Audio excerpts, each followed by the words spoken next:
Abre os gatinhos para o nosso 7º encontro virtual, nossa 7ª aula, diante desse isolamento social.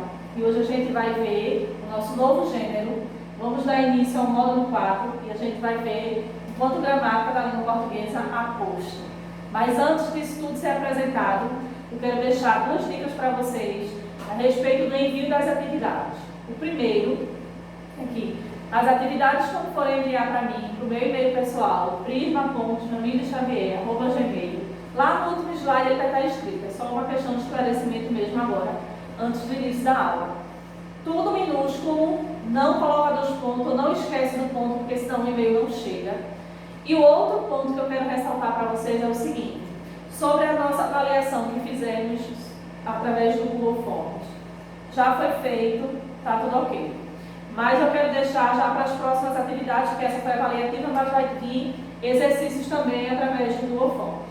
Tem o seguinte, lá em cima no cabeçalho eu coloquei para vocês nome e número da turma. Lembra? Lá em cima tinha uma opção de vocês colocarem o e-mail. O e-mail que era para que vocês terem colocado ali, era o e-mail que vocês cadastraram para fazer a atividade. O seu e-mail, do seu pai, da sua mãe, do avô, quem quer que seja. Tá? E não o meu e-mail, prisma.jamilexavier@gmail. Por quê? Quando vocês colocam o e-mail de vocês lá em cima, que depois de fazer toda a atividade, verificar se está tudo preenchido direitinho, vocês lá embaixo tem enviar. Quando vocês clicam em enviar, não precisa estar enviando várias vezes a mesma atividade. Enviar, acabou. Quando vocês cadastram lá em cima o seu e-mail, chega automaticamente para mim, na pasta do meu computador. Como também chega um e-mail de confirmação da avaliação enviada no e-mail que você colocou lá em cima. Então, se você colocou, se não colocou, se colocou o meu próprio e-mail, não tem problema, as atividades chegaram. Porém, para uma próxima atividade ou as atividades dos outros professores, não esqueçam de colocar o e-mail de vocês, porque aí vocês não ficam na dúvida se a avaliação foi enviada ou não, se chegou ou não. Ok? Então essas eram as minhas 2 dicas que eu tinha para dar para vocês antes da nossa aula. Aí hoje a gente vai ver o início do módulo 4, o nosso gênero de contos de terror e aposto. Porém, como já é costume, a gente vai rever o conteúdo da nossa última aula, que são os homônimos, que são aquelas palavras que têm a mesma grafia ou até mesmo a mesma pronúncia e têm significados diferentes. Tá? Aí aqui, como sempre, eu trago para vocês a definição. São palavras que têm a mesma grafia ou pronúncias, mas significados diferentes. Eu tenho uma manga rosa. A manga rosa é bonita. Quando eu falo de eu tenho uma manga rosa, seria a manga da minha blusa, do meu vestido, ou seria a fruta? Quando eu digo a manga rosa é bonita, esse manga rosa aqui difere desse na escrita e na pronúncia? Não. Porém, um significa a fruta manga rosa, né? um tipo de manga, né? E a outra eu falo de uma parte do vestuário, tá bom? Então, homônimos é isso aqui, são palavras que têm a mesma grafia, a mesma pronúncia, porém, dentro do contexto, ele tem um significado diferente. Pronto. Agora a gente vai ver um outro exemplo que eu coloquei aqui. O Rio São Francisco corta a cidade. Aqui eu digo o seguinte, eu rio de suas palhaçadas. Um se refere ao rio, que é o São Francisco, e o outro eu falo na questão de rir das palhaçadas de alguém. Todos dois têm a mesma escrita, rio e rio. Todos dois têm a mesma pronúncia, porém seu significado dentro do contexto ele é diferente. Um fala que o rio corta a cidade e o outro é do ato de rir. Isso são as palavras homônimas. Um outro exemplo que eu trago é o seguinte, eu sempre cedo meu lugar. Amanhã acordarei cedo. Quando eu digo que eu sempre cedo meu lugar, eu estava ali sentada no ônibus, chegou um velhinho, uma gestante, e eu levantei e cedi o meu lugar. Eu dei o meu lugar.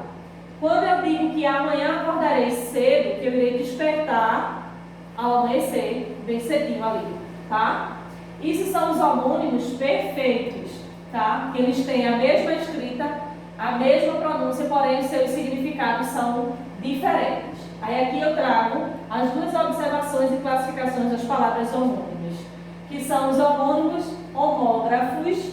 Homógrafos são palavras com grafias idênticas, mas as pronúncias eles são diferentes. Homógrafas, eles têm a grafia idêntica, porém a pronúncia ela é diferente. Aqui eu falo das homófonas, homógrafas e homófonas. Aqui tudo igual, só muda o final, tá? São palavras com pronúncias idênticas, escritas elas são diferentes. Lembra que na aula passada eu trouxe cela e cela? Cela de presídio e cela de cavalo. Sexta, quando eu falo do sexta de vime, de palha, e a sexta do sexta-feira, tá? Essas são palavras homófonas, que têm a pronúncia idêntica, porém as escritas elas são diferentes. Quando eu falo de cinto, acessório, é com C. Quando eu digo que eu sinto muito, quando eu sinto com S, porque vem do sentimento. Elas têm as pronúncias são idênticas. Quando eu digo sinto e sinto, é idêntico. Porém, o ato da escrita é que a gente vê a diferença, que um é com S e o outro é com C. Aqui eu trago outros exemplos de homógrafas. Começo e começo. Perceba que eu coloquei aqui entre parênteses começo, o som bem vozeado, com o acento circunflexo. E aqui eu trouxe começo, com o acento agudo, que ele tem o som mais aberto. Isso aqui são homógrafas. Elas têm aqui, ó, a mesma pronúncia, a mesma escrita, agora dentro do contexto que a gente vai ver qual se encaixa. E as homófonas, que elas têm a mesma maneira de expressar, elas têm o mesmo som, porém na escrita elas se modificam. Quando eu botei ascender, que é de subir, de fazer subir, crescer, e acender, de pôr fogo. Um é AS e o outro é AC, tá? Aqui são homófonas. Ok? Então, essa foi a nossa revisão sobre as palavras homônimas. Agora a gente vai dar início ao módulo 4, é onde a gente vai se surpreender com as histórias estranhas e assustadoras de contos de terror. Aí aqui eu trago para vocês o seguinte: é um gênero que apresenta uma história e coisas estranhas, inexplicáveis que acontecem, a presença de elementos sobrenaturais e fatos horripilantes e que a lógica não consegue explicar. Esse é um dos gêneros que eu adoro quando a gente está junto, que é para a gente ler, né? Porque fica na leitura em si, vocês já ficam tensos, querendo ver o desenrolar da história. E o nosso livro, ele traz A Máscara da Morte Rubra, que é um texto maravilhoso, onde ele traz bastante suspense. É uma história que acontece várias coisas estranhas, a presença de elementos sobrenaturais. É um dos textos que ele se encaixa em toda a definição, tá? É um texto que ele traz bem descritivo ali a situação, principalmente nos momentos e nos fatos sobrenaturais.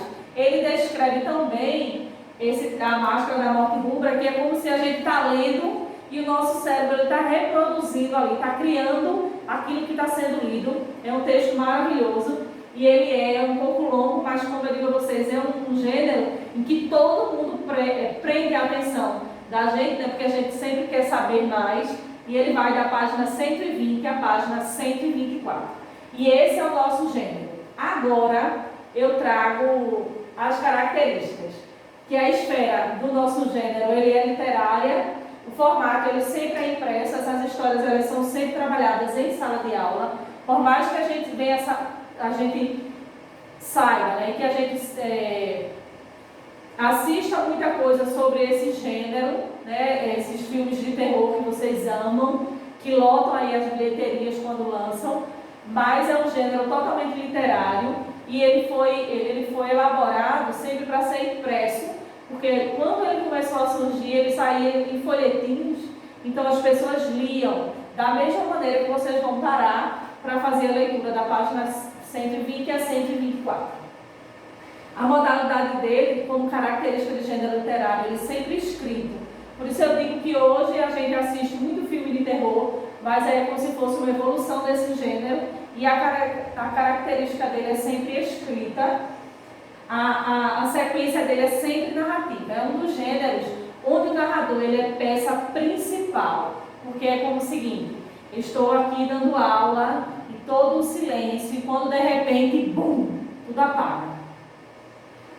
Aí dentro do texto diz o seguinte: o narrador fala, e por minutos só ouviu um silêncio.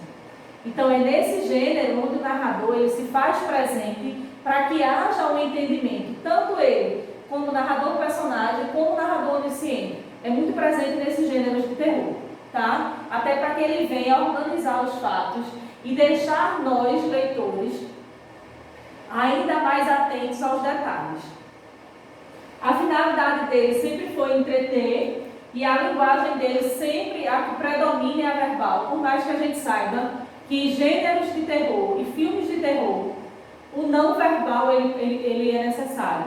Mas muita gente, o que nos aterroriza é a fala, tá? Então, uma das linguagens predominantes é a linguagem verbal. Então, depois da leitura da página 120 a 124, a gente tem a página da 125 a 130, ok?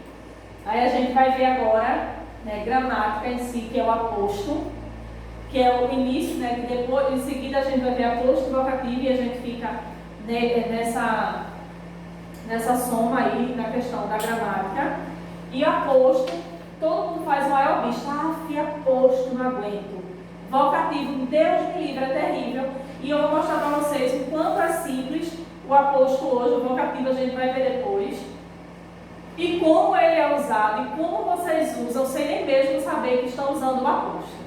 Certo? Aí aqui eu trago a definição de aposto, que diz o seguinte: é o termo narração que explica, enumera e resume a palavra a qual se refere. Ele vem, tá, para explicar, enumerar e resumir a palavra a que se refere. E geralmente são separados por vírgulas, travessão ou dois pontos. Ele sempre, a gente vai sempre ter um enunciado, ali uma oração, e como ele vem para explicar aquilo que está sendo dito, para enumerar ou para resumir, vocês vão sempre identificar, né, por conta da vírgula, travessão, dois pontos. E uma outra dica que eu sempre digo assim, vou verificar se de fato esse termo é um aposto. Como ele vem ali só para explicar o que está sendo dito, para enumerar, para deixar mais claro para o leitor, para o nosso entendimento, retire esse termo que vocês julgam como aposto e vejam se o enunciado fica com sentido. Como ele vem para explicar, então mesmo que eu tire esse termo, que eu costumo dizer que é um termo acessório, e ele ficar com sentido é meu aposto. Percebam o seguinte: João tem 3 filhas. Ponto. João tem 3 filhas, acabou o assunto. Ok? Porém, como se trata de um aposto, e o aposto ele vem para explicar, eu digo que as filhas de João se chamam de Ana, Maria e Joana. Então, essas 3 meninas são as filhas de João. Quando eu retirar esse termo, digamos que aqui não tem, e acaba aqui, João tem 3 filhas, tem sentido completo? Tem. Então, esse termo aqui, Ana, Maria e Joana, que vem após os 2 pontos, é o meu aposto, tá? O aposto, ele sempre vai vir separado por vírgula, travessão ou 2 pontos. O príncipe refugiou-se em uma abadia. Vou ler esse aposto para vocês verem que é um termo que realmente ele vem só de acessório para acrescentar a informação. Com alguns colegas. Abadia, aí quando a gente vai usar o termo acessório, a gente vai usar o aposto, que ele vem para explicar o que seria esse lugar onde o príncipe se refugiou com os colegas. O príncipe refugiou-se em uma abadia, um edifício vasto e magnífico, com alguns colegas. Aqui eu tenho um exemplo de um aposto explicativo, porque esse termo aqui, que ele vem isolado por 2 vírgulas, é um termo acessório. Ele vem para explicar aquilo que está sendo dito, que é o local onde o príncipe se refugiou. O que eu trago mais é o seguinte: exemplos de aposto. Vou ao supermercado fazer compras. encerrou o assunto. A minha oração, o meu enunciado, ele tem o seu sentido completo. Mas aí, como eu estou estudando aposto, e ele vem ali para explicar, enumerar o que está sendo dito, eu digo, eu vou comprar feijão, arroz e batata. Então, esse termo aqui, 2 pontos e separado por vírgulas, é o meu aposto. Lembra sempre que ele vai vir explicando aquilo que já foi dito e sempre seguido de 2 pontos, vírgulas ou travessão, ok? Aqui tem o seguinte, fiz uma reforma na minha casa, quarto, cozinha e banheiro. Se não tivesse especificado ou explicado onde eu teria feito a reforma da minha casa, ali eu colocaria um ponto final e o meu enunciado ele teria sim o sentido completo, certo? Mas como a gente está trabalhando aposto, ele vem para explicar. Aqui esse termo, quarto, cozinha e banheiro, é o que chamamos de aposto, tá bom? Da nossa gramática. Aposto, ele resume, ele explica, enumera as palavras a qual se refere. Esse é um dos exemplos de aposto, tá? Que é um dos assuntos da nossa unidade, do módulo 4. Agora vamos ver o seguinte, a nossa atividade no caderno. O que a gente tinha para ver de aposto é isso aí, ele vem enumerar, vem resumir o termo a qual se refere. Por isso eu digo a vocês que eu não entendo o porquê esse medo todo que todo mundo tem quando a gente vai ver aposto no texto, na gramática e tal. É um assunto super simples, é por isso que o nosso livro também ele já ajuda demais, porque ele vem separado do vocativo, tá? Primeiro a gente estuda um e depois o outro. E como eu falei para vocês lá no início da aula, peguem o caderno de vocês, que eu coloquei aqui um trecho que seria o início de uma produção de texto para vocês.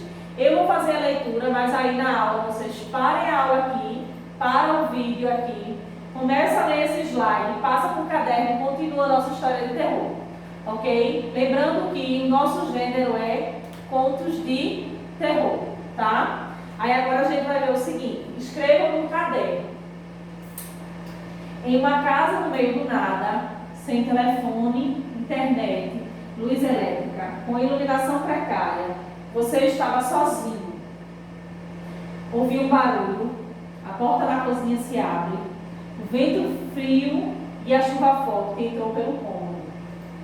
Ela ficou parada na poltrona da sala, quando de repente uma mão gelada encosta em seu pescoço. Essa é uma introdução da história de contos de terror que eu coloquei para que vocês possam continuar no caderno de vocês, certo? Já temos a atividade no caderno, temos leitura e atividade também no livro, ok? Anotem, para e vídeo um pouquinho, anote isso aqui no caderno e façam o texto. Essa atividade não vão me enviar por e-mail, tá? Deixa no caderno, porque quando a gente voltar até as aulas presenciais, eu vou estar dando vídeo, ok?